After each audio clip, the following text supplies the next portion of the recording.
তো বন্ধুরা, মঞ্জুমেল বয়েস মুভিতে আমাদের মঞ্জুমেলের বন্ধুদের ভালো দিককে দেখানো হয়েছে যে প্রবলেম আসলে তারা কোনোদিনও একে অপরের সাথ ছাড়েনি। বাট তার আগে আমাদের তাদের অনেক খারাপ দিকও দেখানো হয়েছে যে তারা প্রবলেমের মধ্যে পড়ে কেন, তারা তাদের দায়িত্বহীনের জন্য সবসময় সমস্যার মধ্যে পড়ে।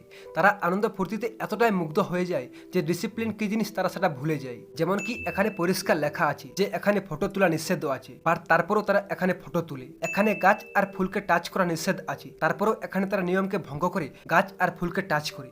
এমনকি এই গাধা তো এখান থেকে একটা ফুলকে তুলেও নিয়ে আসে। এখানে আগে সাইডে বোর্ডে লেখা আছে যে don't cross the barrier, but তারপরও এখানে তারা গ্রিলকে ক্রস করে। স্মোকিং এলাও না থাকার পরেও তারা স্মোক করে, মদের দোকানে ঝগড়া করে, গাড়িতে বমি করে। চলো এটা তো নর্মাল ব্যাপার, গাড়িকে অপরিষ্কার করে রাখে। Last but not the list,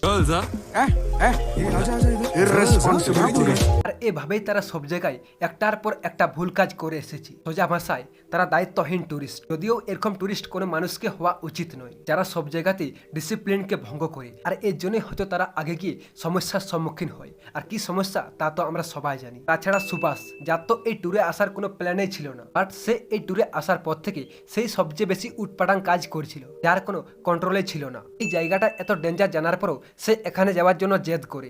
थोड़ा डेंजर है या तो बिल्कुल जाएंगे। আই থিঙ্ক এই জন্যই হয়তো শেষে গিয়ে তার সাথে সবচেয়ে বেশি খারাপটা হয়। তো বন্ধুরা, এখানে তাদের বন্ধুত্বের একতা শক্তিকে দেখানোর আগে যে তাদের দায়িত্বহীন আনডিসিপ্লিন কাজকর্মগুলোকে দেখানো হয়েছে তা একেবারে মাইন্ড ব্লোয়িং। নেক্সট, গুনা কেভের মধ্যে এর আগে সুভাষ ছাড়াও আরো 15 জন মানুষ পড়েছিল, কিন্তু তাদের বেঁচে ফিরে আসা তো দূরের কথা, তাদের ডেড বডিকেও রেস্কিউ করতে পারেনি পুলিশ। সুভাষই প্রথম আর শেষ ব্যক্তি যে এই কেবে পড়ে যাওয়ার পর বেঁচে ফিরে আসে। আর এই 15 জনের মধ্যে একজন সেন্ট্রাল মিনিস্টারের ভাইপো ছিল, আর তারও সেম অবস্থা। আর সুভাষ এখান থেকে কি করে বেঁচে ফিরে আসে, তো এটা নিয়ে অনেকের মনে অনেক রকম প্রশ্ন আছে। অনেকেই বলছে সুভাষ যেভাবে নিচে পড়ে তাতে যে কেউ মারা যাবে। তো যাদের এই সিনটাকে অথেন্টিক মনে হয়নি তাদের আমি বলে দিই যে এই মুভিটা রিয়েল ইনসিডেন্টের উপর বেস করে মুভি। আর রিয়েল লাইফে যে সুভাষ ছিল সে এখনো বেঁচে আছে। হ্যাঁ, অবশ্যই সুভাষ জানেনি যে সে কিভাবে নিচে পড়েছিল, কারণ পড়ার কিছু সেকেন্ডের মধ্যে সে সেন্সলেস হয়ে গিয়েছিল। কুট্টান যে সুভাষকে বাঁচিয়েছিল তার দেওয়া ইনফরমেশন অনুযায়ী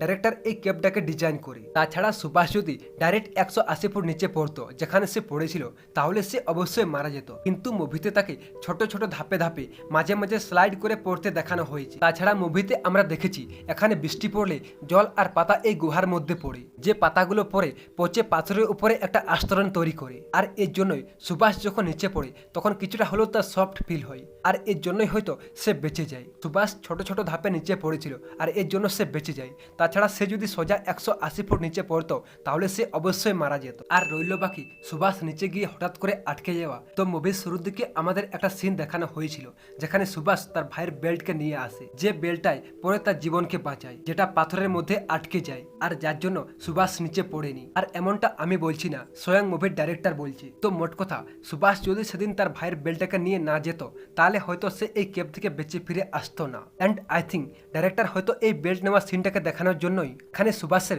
ব্যাগ প্যাকিং এর সিনটাকে দেখিয়েছি, কারণ তাছাড়া আপনারা নোটিস করতে পারেন মুভিতে আর কাউকে ব্যাগ প্যাকিং করতে দেখানো হয়নি। নেক্সট, মুভিতে যখন সুভাষকে রেস্কিউ করা হয় তখন আমাদের পুলিং সিস্টেমকে ইউজ করতে দেখানো হয়। বাট আমি আপনাদের বলে দিই যে বাস্তবে যখন এই ঘটনাটা ঘটেছিল তখন পুলিশের কাছে কোনো পুলিং সিস্টেম ছিল না, তারা এমনি দড়িকে নিচে ফেলেছিল যেটা দিয়ে কুট্টল নিচে নেমেছিল। আমরা জানি পুলিং সিস্টেমের দ্বারা কোনো জিনিসকে উপরে তোলা কতটা সহজ, বাট মুভিতে পুলিং সিস্টেম থাকার পরেও তাদের কত প্রবলেম হচ্ছিল। তো আপনারাই ভাবুন বাস্তবে যখন ঘটনাটা ঘটেছিল তখন কুট্টন আর দড়ি টানা অফিসারদের কি নাই অবস্থাটা হয়েছিল।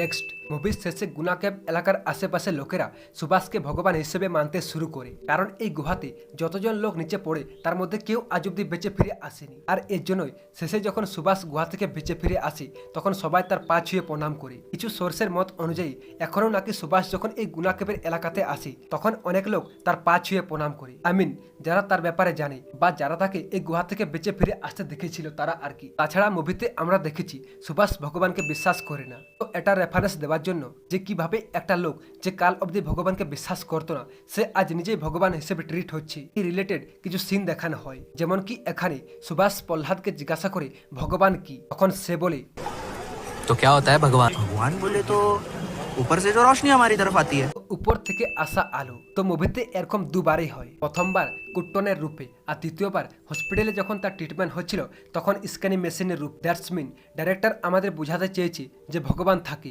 বা ডিফারেন্ট ফর্মে। সুভাষ এর জন্য এখানে ভগবান তার বন্ধু কুট্টন যে তাকে বাঁচিয়েছিল, আর সায়েন্স যে তার ইনজুরিকে হিল করে। আর এর জন্যই এই ঘটনার পর থেকে রিয়েল লাইফে সুভাষ ভগবানকে বিশ্বাস করা শুরু করে।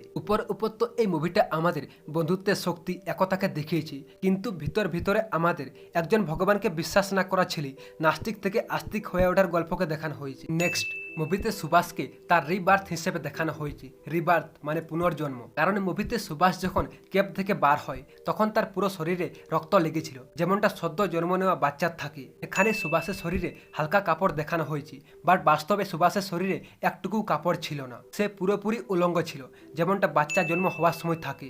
বাচ্চার যখন জন্ম হয় তখন তার মায়ের সাথে তার নার্ভের কানেকশন থাকে, যেটাকে এই মুভিতে কুট্টনের সাথে বাঁধা থাকা এই দড়িটার রূপে দেখানো হয়েছে। মানে কুট্টন তার মা, কারণ সে তো তাকে আবার জীবন দিয়েছে। এছাড়াও এই কেপটার আকৃতিটাকে অনেকটা ভাজাইনার আকৃতি দেওয়া হয়েছে, যেখান থেকে সুভাষ বার হয়। So I hope you are understand. Next মুভিতে আমরা দেখেছি সিক্সেন নর্মালি কথা বললেও জোরে বলে, আর তার এই অভ্যাসের জন্যই তার সব বন্ধুরা বিরক্ত হতো। কিন্তু তার এই বিরক্তিকর অভ্যাসটাই সুভাষকে বাঁচাতে গুরুত্বপূর্ণ ভূমিকা পালন করে। আর এই আওয়াজের জন্যই 180 ফুট নিচে থাকা সুভাষ এর জ্ঞান ফিরে আর রেসপন্ড করে। বাট এই জোরে কথা বলা সবার অভ্যাসে থাকে না, আর এটা সিক্সেনের অভ্যাসে ছিল, কারণ সে একটা মেটাল ওয়েল্ডিং কোম্পানিতে কাজ করত, যেখানে নর্মালি প্রচুর জোরে শব্দ হয়, আর এর জন্যই সে সবসময় জোরে কথা বলতো। এখানে সুভাষ নিচে পড়তেই অবিলাসকে সিজু উপরে নিয়ে আসি, কারণ অবিলাস জলদি তার কন্ট্রোলকে হারিয়ে ফেলে, যার ব্যাপারে আমাদের মুভি শুরুর সময় দেখানো হয়েছিল। বন্ধুদের সাথে কোনো ঝামেলা হলে সে সোজা মারতে শুরু করে, কি হয়েছে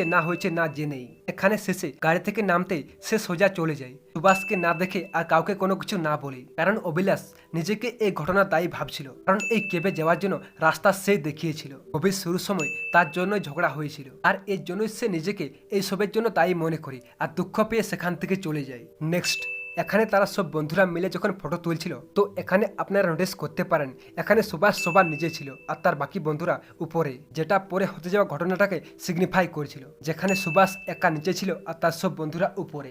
নেক্সট গুহার মধ্যে প্রবেশ করতেই সবার প্রথমে আমাদের এই গ্রিলটাকে দেখানো হয়, যেটা সিগনিফাই করেছিল যে এর আগে 15 জন যারা গুহাতে পড়েছিল তারা সবাই একটা গুহাতেই পড়েনি। মুভিতে দেখানো এই গুহাটার নাম গুনা কেভ, বাট এই গুহাটার নাম আগে গুনা কেভ ছিল না। এই কেভটার নাম ছিল ডেভিল কিচেন। একজন ব্রিটিশ অফিসার এই নামটা দিয়েছিল, বাট পরে এই গুহাতে কমল হাসান স্যারের গুনা মুভির শুটিং হয়, আর যার পর থেকেই এই কেভটার নাম হয় গুনা কেভ।